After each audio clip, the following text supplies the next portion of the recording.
Hello, and welcome to another episode of Be Educated. I am Hannah Dresang, and today I have with me a special guest, Aileen Palma.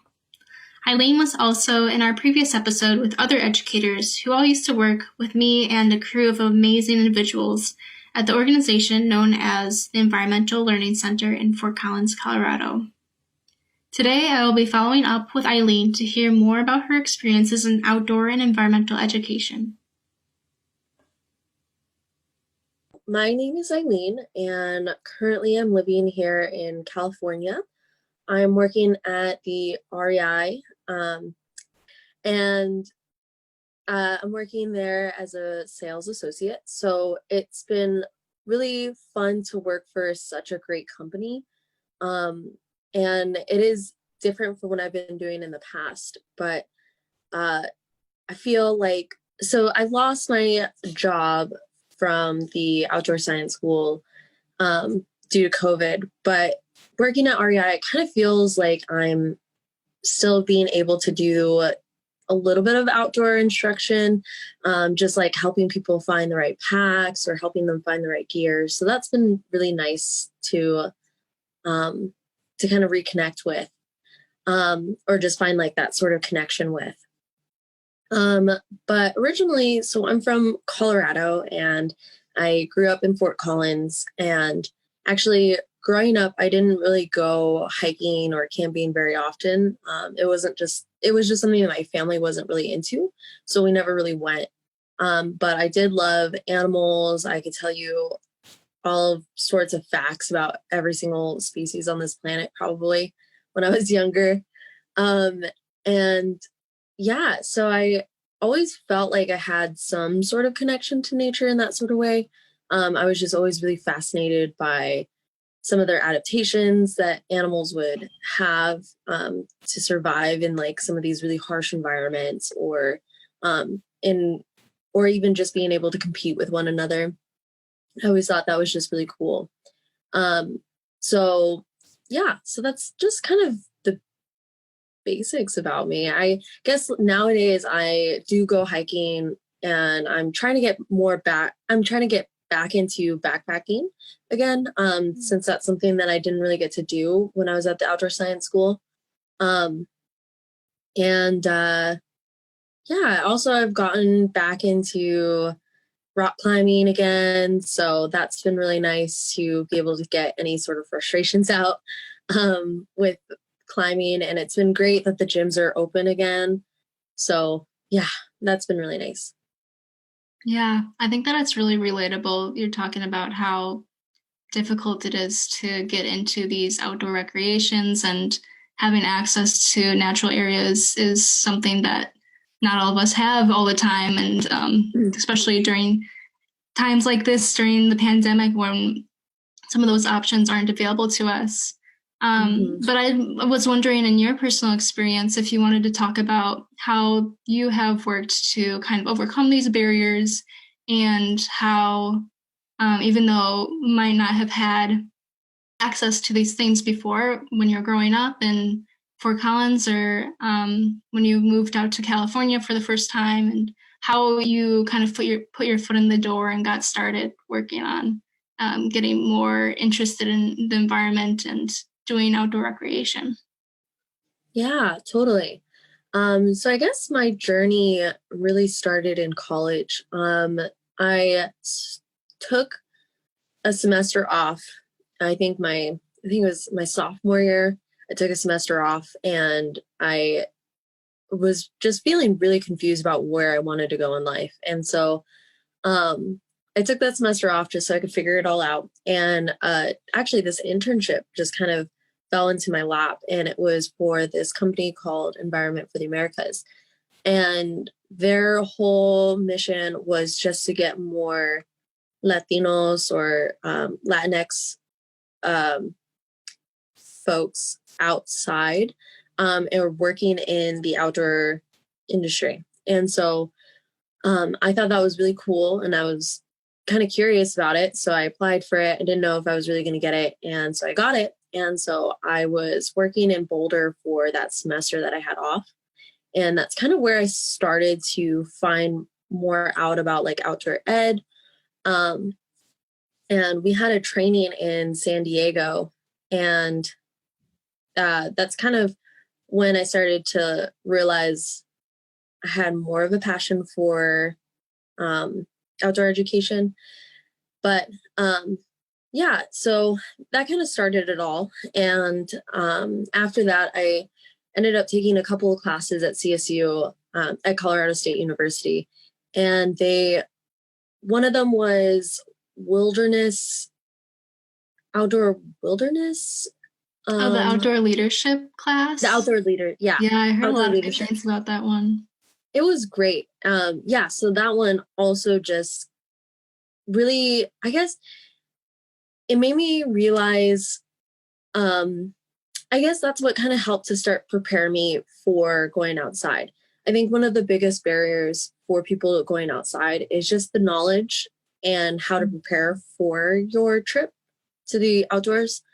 And I mean, like, I didn't know anything, So um, I feel like that class really gave me the tools to be able to have the courage to go outside and really start taking those like longer hikes or, um, kind of, I guess, yeah, just having the courage to go outside and like learn all of these different recreation activities in the outdoors. Yeah. So, yeah, and then I ended up taking the outdoor instructors class that followed up that class. Um, and that just helped to kind of cement the whole thing. So I think that's kind of how I started to first overcome those barriers, was just becoming more knowledgeable about outdoor, I guess, outdoor recreation. So yeah. Um, and then luckily with those courses, I was also able to access some gear as well. And that was also really helpful. I just didn't have the gear and I didn't really know what to look for with the gear. Um, so after that, I was able to start slowly building up my own personal gear library. Um, and just kind of looking for like those good deals and um, yeah, just ways to get outside. Yeah. How cool. Well, in your previous, yeah, I liked hearing about all of your, that you're able to go out and explore these new trips, going backpacking and all of these things that, a lot of us didn't have the privilege of having access to when we're growing up. Um, Mhm. and it's pretty scary to get started with that stuff when you don't really know what you're doing, and a lot of that gear can be expensive, and there are just so many barriers that we all have to think about. um, but I like to hear more about what kind of led you to being an instructor and all of that. And I'm sure that just kind of doing that recreation and like you were talking about those classes and the people that have made that connection for you. But what really led you to be more interested in an educator role? Totally. Yeah. So during my time with my first internship, um, I when we went to San Diego for our training, I really we did like a whole day of training towards outdoor ed. And I think that was kind of the day that I realized like I really like this. I really like being able to teach people about things that I love and I'm really passionate about. And yeah, so I think that was kind of like my first aha moment of just like, wow, this is something I really want to pursue. And so um, after that year, uh, I also did another internship with Grand Canyon National Park, and it was kind of a partnership. It was with um, the Latino Heritage Internship Program and the National Park System or Park Service. And so they had a partnership, and so they would get more Latino interns working in the national parks. And so I was lucky I got placed at Grand Canyon. Well, I applied for Grand Canyon, and I got there, and I was working with the local high school interns there. and we were just working on how to find more, um, how to get them the job skills that they would need if they wanted to work for the National Park Service or even just outside of the national park. And so, um, because these kids, they grew up at Grand Canyon, so they weren't like really close to like any other big cities or anything like that. So it was just really important for us to get them those skills. And a lot of them were just like, well, all of them were just so smart already. So they were just like really knowledgeable kids. And they were awesome. And a lot of them, well, all of them have been really successful after the program. But anyway, so I would say that kind of working with them individually really helped to kind of build up that passion for working with kids or just like helping people find a connection with nature. We also did a rim to rim backpacking trip with that group of interns, and some of them really thrived in it, and then some of them also kind of struggled with that. And so it was really awesome to kind of help all of them just succeed with the whole trip. I mean, that's not like an easy trip to do. So yeah, so it was really cool to just help them all out with that. And also as I was doing these internship programs, I just realized that I wanted to help more Latinos or more groups that didn't have access to the outdoors get outside. And after that internship, I came back and I started working for the CSU outdoor program and for the CSU ELC. And I really just like loved seeing like the kids or even like the students that just couldn't really get outside as often, or maybe they were just a little bit more shy to go outside because they would compare themselves to other people who maybe have gone outside more often. So it was really awesome to just try to create like a safe space for all of these different communities. Yeah. Yeah, that is really empowering. And I think too that there's a lot of kind of I don't know if social labeling is the right word, but the right Mm-hmm. term here, but there's a lot of that out in Colorado, Oh yeah. just kind of the people that are able to have regular access to that kind of thing versus people that feel intimidated by it because they don't get exposure. Mm-hmm. Yeah.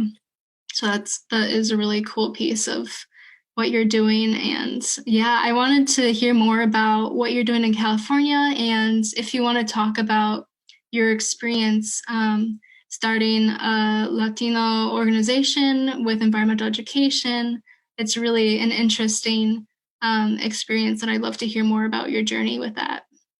Yeah, definitely. So um, I first moved out here to California for an outdoor science school, and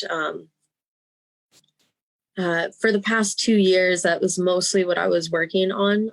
Was I had just worked at two different outdoor science schools, and it was awesome to just see pretty much just a whole spectrum of different schools come up for a whole week, or like maybe it was a few days, but they would just come up and just connect with nature in some sort of capacity. And we would always have like some kids that just they were just so homesick, but Mhm. uh, they just really became so independent by the end of the week, because they had done the whole scary week, by themselves. And so that was just really um, beautiful, I guess, to kind of see them come out of their shell by the end of the week. And yeah, and I think that, you know, for both programs that I worked at,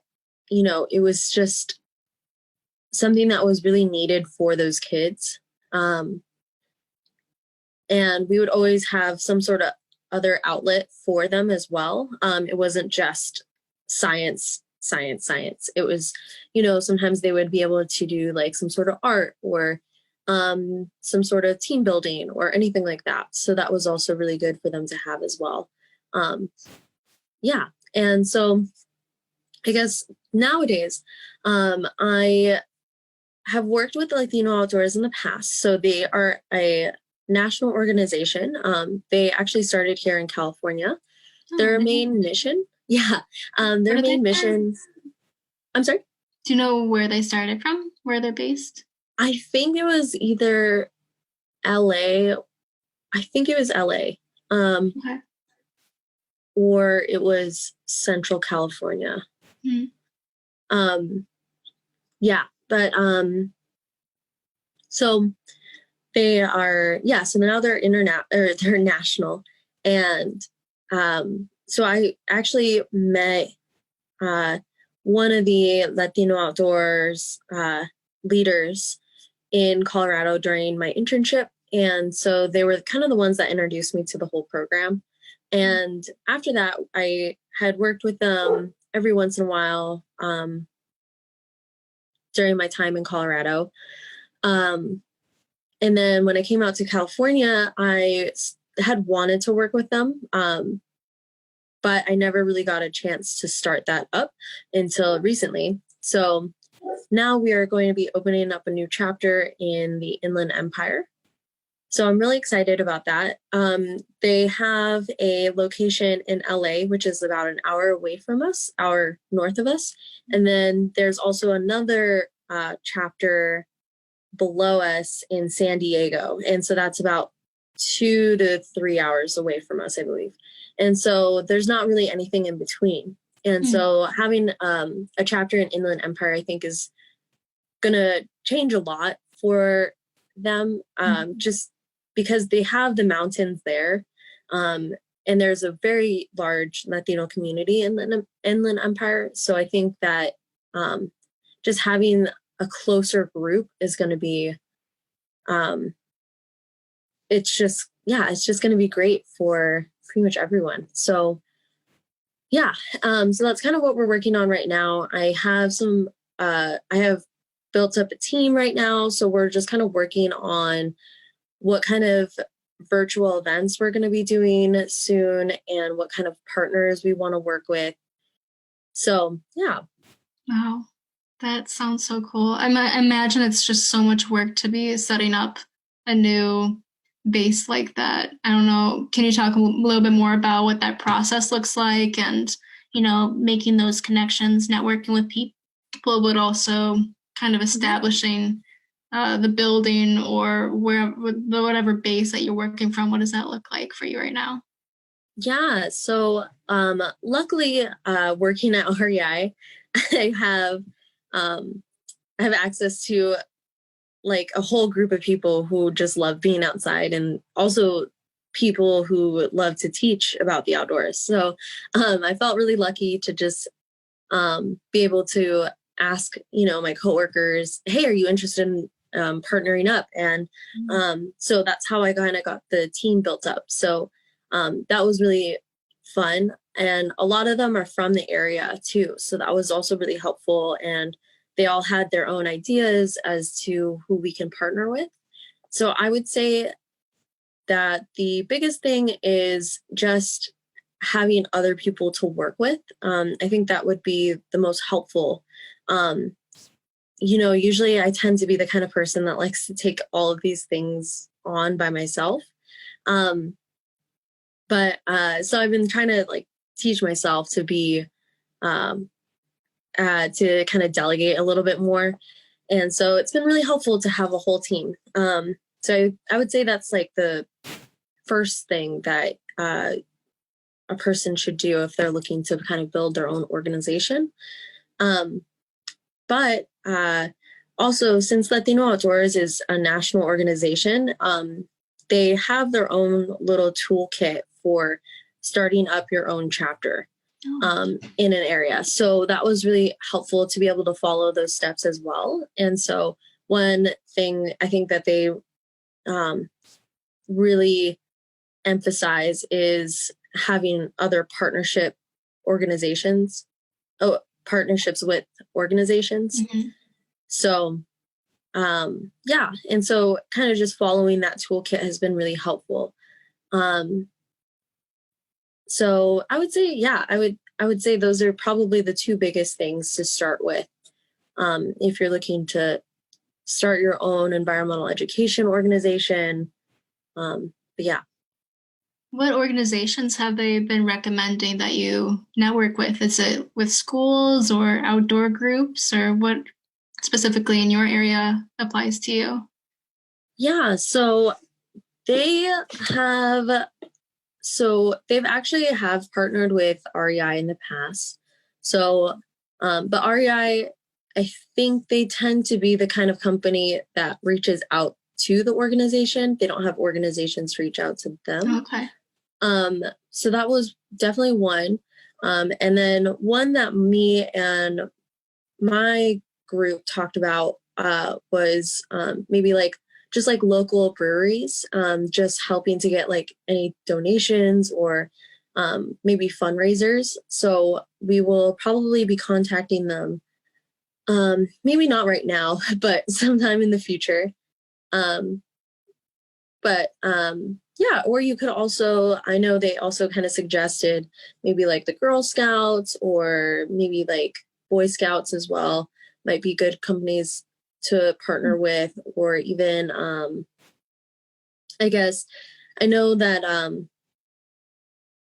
they we talked about maybe partnering with like local gardening companies as well, or like any urban gardening companies. That's another um, type of organization we've talked about as well. But they didn't really have too many suggestions to give, I guess. Um, so I think a lot of it kind of falls on the on you and your team, like how you would like to kind of direct your partnerships. Hmm. So yeah. Yeah, I suppose it's really dependent on where you are and what's available. Mm-hmm. But it sounds like you've got a lot of outdoor opportunities where you are. So you've got the mountains, and is that mostly where Inland Empire is surrounded by mountains, right? It's not like on the coast or anything. Yeah, exactly. Okay. So it's really nice that we just have like these like giant mountains to Yeah, like an hour away from us. Yeah.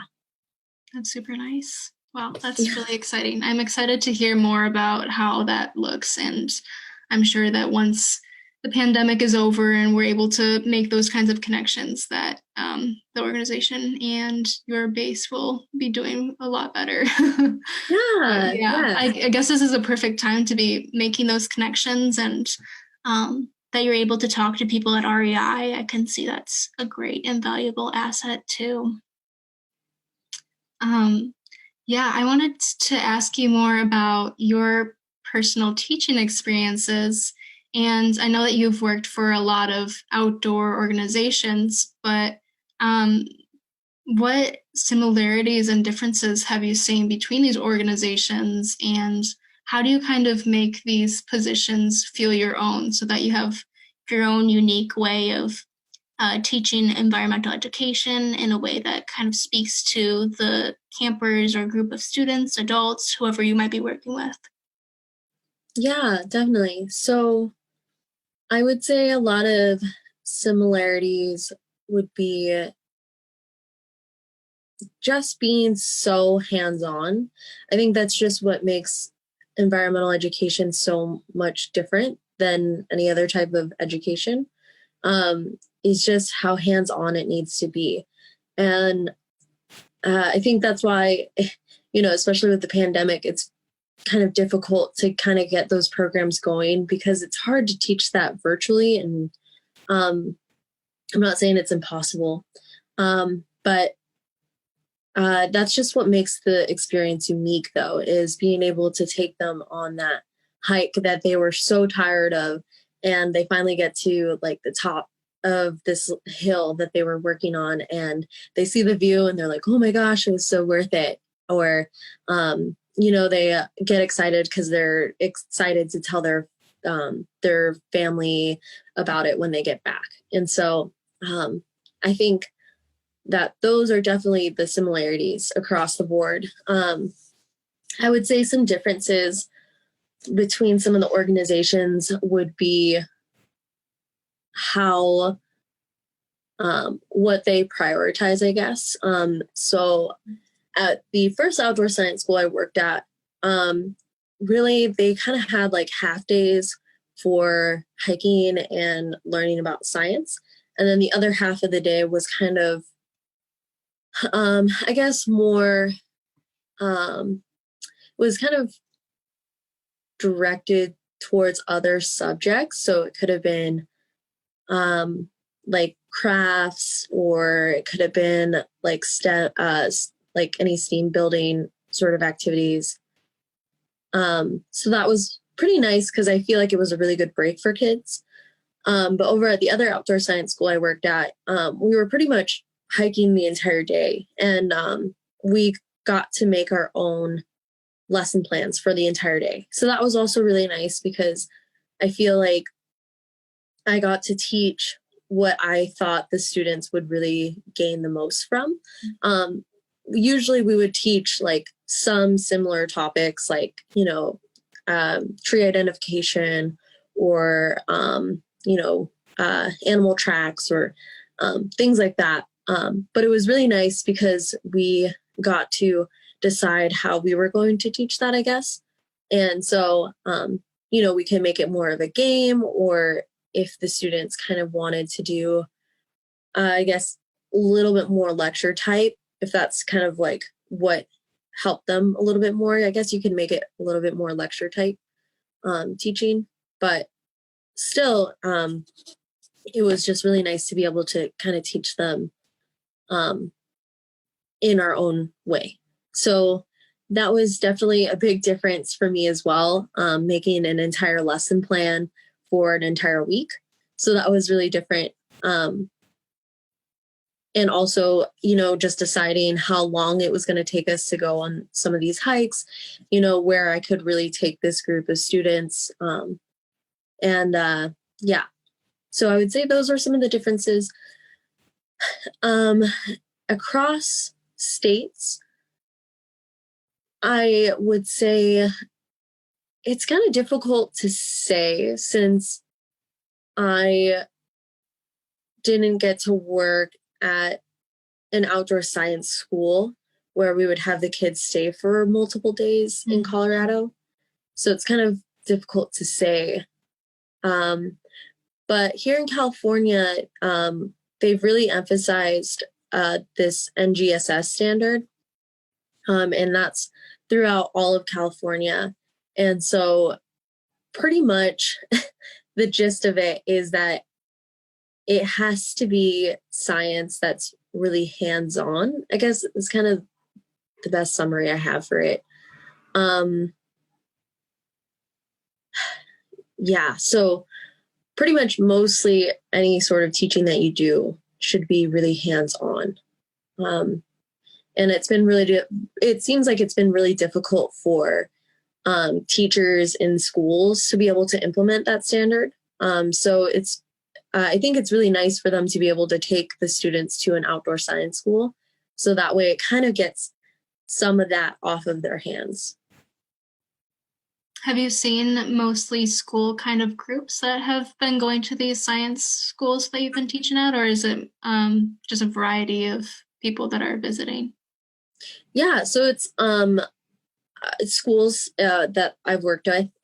Yeah, so it's just it's been all schools, and it could be 5th or 6th grade. Okay, cool. Yeah, that's a really fun age. Oh, they're like, I feel like they're definitely my favorite age. Yeah, so much fun. It definitely sounds like a lot of planning work to have to write your own curriculum for a full week and to be kind of going with the flow of, changing things up based on age group and state standards and all of that. But also really cool that you can just kind of go whatever direction that you want to with it. Mm-hmm. Sounds Yeah. fun. Yeah. Thank you. Yeah. Yeah, it's been really fun.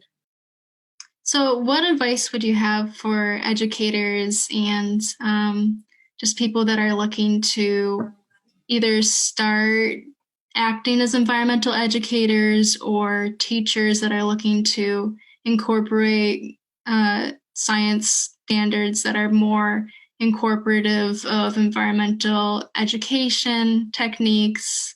Yeah, just general advice. What do you have for them? Yeah, I think the the biggest lesson that I've learned in outdoor education is just being able to watch others. Um, so if you have the opportunity, just watch your coworkers, watch videos even, because I feel like I've learned so much from other people.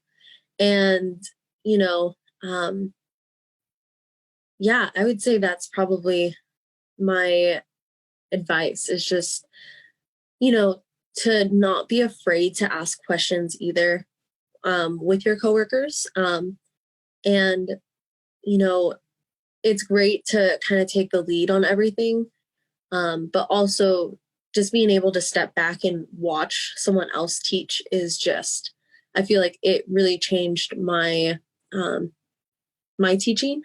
Um, just be able to, you know, kind of take notes from the way another person's instructing, or how they even do a particular lesson. You know, I feel like, uh, and also being able, if you have those tools of watching other people, you can change your lessons depending on the group that you have. You know, not every group is the same. Some are more energetic, some are not as energetic. And so if you have just those little tools in your toolkit that you can just pull out at any time, um, that's really going to change your whole week or day or hour that you have with that group.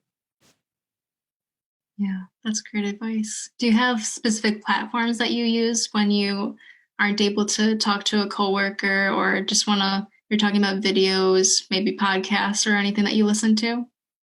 Yeah, so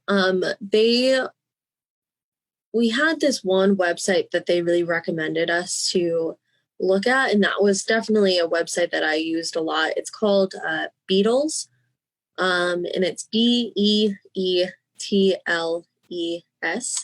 Um, and that the Beetles program, they really followed the NGSS standards, and in all of their lesson plans that they have available online, they lay out all of the NGSS standards. So and how they follow that. And they also have a few videos, so that's really great. So if you're looking for kind of a new website to look into, I would definitely recommend them. Cool. That sounds like a helpful website. I'll have to Yeah, put that in the show notes so everyone can access that as well. yeah. Yeah, And I'll send you the link. great. Um, Yeah, that'd be really helpful. yeah. Um, yeah. So before we finish up here, we've got some lightning round questions. So real quick, what is the best advice that you have received or something that has been particularly noteful and impactful for you? Yeah. So the best piece of advice that I've received, was probably from my, uh, I guess he was kind of like my mentor over at the outdoor program. It's this quote from Parks and Rec. So, from Ron Swanson, and it's don't half blank anything, uh, whole blank something. Um, and so, uh, I yeah, sorry, I feel like I can't say the whole quote, but yeah, so that was pretty much the best piece of advice that I've received is just don't, don't try to do too much, is kind of the background of that advice was just don't take on too much. Just really put your effort into one thing. Um, and yeah, so it was really great advice, and I really have tried to Yeah, I've really have taken that advice pretty much everywhere I go. Nice. Yeah, I like that. And you're talking about too how, it's important to rely on others and work off of each other too. So yeah, it Hmm. definitely sounds like great advice. All right, our Yeah. second one. What is a book you are reading now or one that you would recommend? Um, right now I am reading The Brothers of Auschwitz. And so that one's a really heavy book. Yeah. Um, and it's great.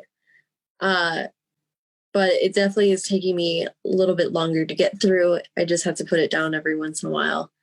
Um, if you're looking for a little bit more of a lighthearted book, I would definitely recommend The Martian.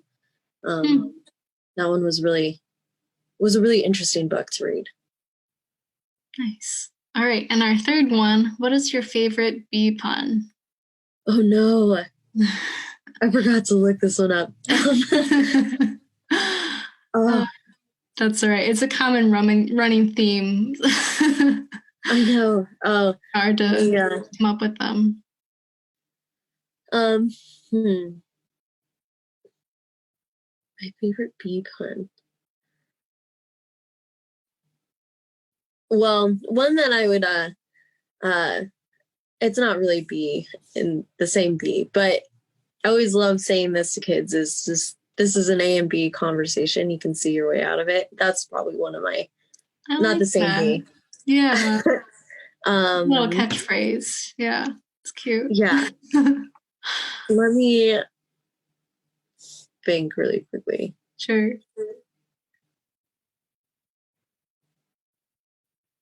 Oh, I don't know. I feel like I can't think about this on the spot. I'm so sorry.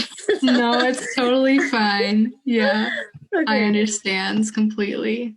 Well, thank you so much, Aileen, for being on the show today.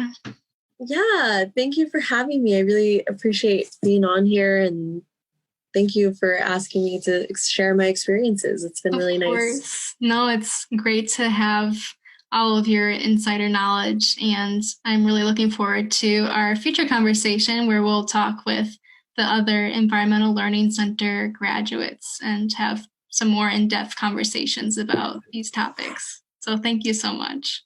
Yeah, awesome. Well, thank you. Yeah. Thanks for listening to Be Educated. If you haven't yet, be sure to like and follow us to hear more from other educators for this season of the podcast. Next time, we will have Anna Ike back with us to follow up on her personal experiences with environmental education.